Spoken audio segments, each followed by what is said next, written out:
Allah subhanahu wa ta'ala nous dit dans le Coran وَكَانَ الْإِنسَانُ عَجُولًا. L'homme est très hâtif. وَحَمَلَهَا الْإِنسَانُ إِنَّهُ كَانَ ظَلُومًا جَهُولًا. Alors que l'homme s'en est chargé, car il était très injuste envers lui-même et très ignorant. C'est-à-dire que n'importe quel humain, s'il ne se réforme pas, aura ce tempérament.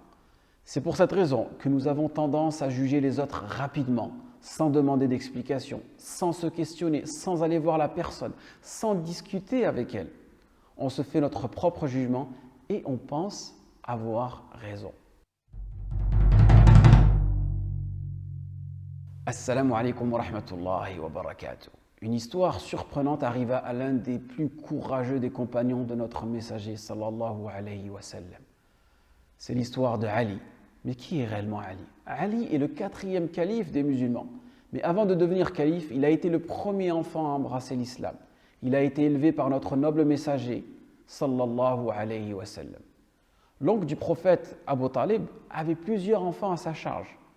Il commençait à prendre de l'âge et ses conditions financières ne lui permettaient plus de subvenir correctement aux besoins de ses enfants, dont Ali. Notre noble messager sallallahu alayhi wa sallam s'occupa de lui en lui apprenant le bon comportement. Ali était âgé seulement de 9 ans quand la révélation divine pénétra son cœur. Il épousera des années plus tard la fille de notre messager sallallahu alayhi wa sallam, Fatima, qui lui donnera 2 enfants, Al-Hassan et Al-Hussein. Nous sommes aux alentours de l'an 36 hijrien dans la région irakienne. Après le décès de Uthman, Ali devint calife, ce qui n'était pas de tout repos. En effet, une bataille éclata entre les musulmans, la bataille du chameau, Al-Jamal. Durant cette bataille, Ali fit tomber son bouclier qu'un juif récupéra. Quelques jours après, Ali se rendit au marché. Et que trouva-t-il? Ce même juif qui tentait de vendre son bouclier. Étonné, Ali lui dit « Mais c'est mon bouclier ». Le juif lui dit « Non, c'est le mien ». Qui va les départager? Un juge musulman. Et ce juge, c'est Ali qui l'avait désigné, car il était sous son califat. Ce juge se nomme Shuraih. Lorsque Shuraih voit Ali rentrer dans son tribunal avec ce juif et dans sa main un bouclier, par respect, juge Shuraih se leva et lui laissa sa place. Ali lui dit « Reste assis, j'ai besoin que tu juges entre nous ». Ali lui expliqua donc la situation. « J'ai trouvé ce juif en train de vendre mon bouclier en plein marché. » Shuraih demande à Ali « As-tu une preuve que c'est ton bouclier ?» Ali répondit « C'est le mien ».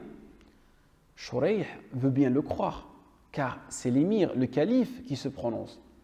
Ali, le gendre du prophète, celui qui fait partie des califes bien-aimés, des 10 personnes qui sont promis au paradis. Mais le juge, lui, veut une preuve.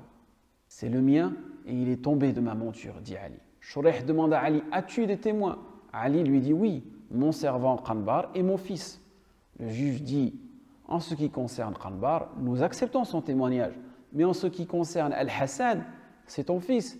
Et nous n'acceptons pas le témoignage du fils en faveur de son père. Ali répondit, comment ça?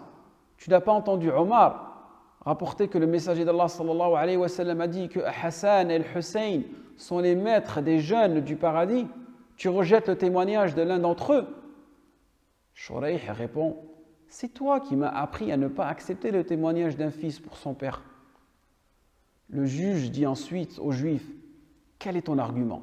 Il dit, c'est mon bouclier, il est entre mes mains. Et donc la sentence du juge Shuraih est tombée en faveur du Juif. Le bouclier lui était donc attribué. Et lorsque ce Juif vit cette affaire et la justice des musulmans, le gouverneur des croyants se rend avec lui auprès du juge.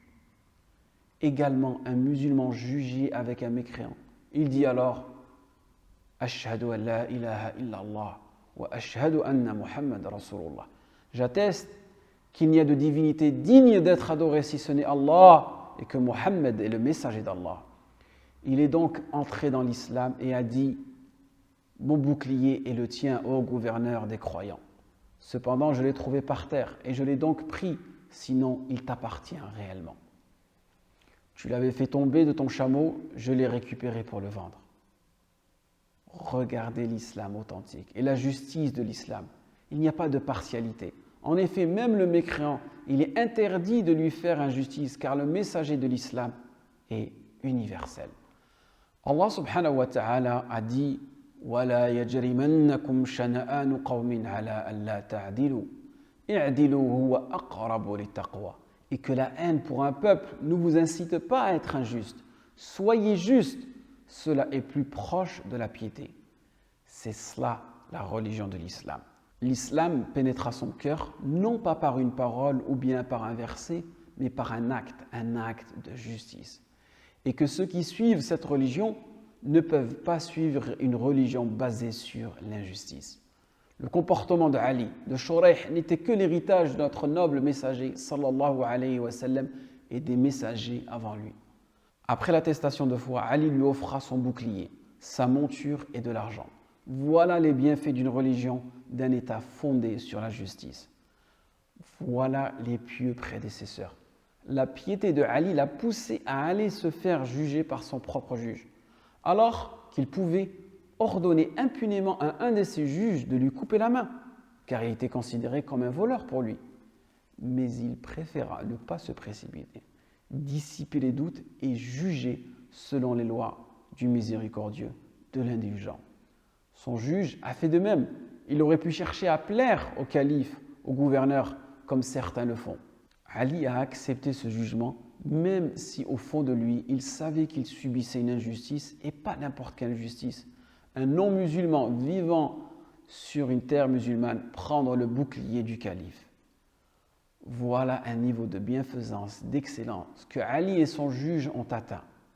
Ils savaient qu'Allah les voyait même si eux ne les voyaient pas. Ils agissaient comme si Allah était présent avec eux. Si chacun d'entre nous agit de cette manière, vous verrez des gens à partir de maintenant rentrer en masse dans notre religion. Vous verrez des musulmans qui ne prient pas se mettre à prier, des femmes qui ne portent pas le hijab se mettre à le porter, des gens qui ne portent pas la sunna commenceront à la porter. Ceux dont nous avons besoin aujourd'hui, ce sont des gens qui non seulement se revendiquent faire partie des pieux prédécesseurs, mais bel et bien qui agissent comme les pieux prédécesseurs. Wassalamu alaikum wa rahmatullah wa barakatuhu.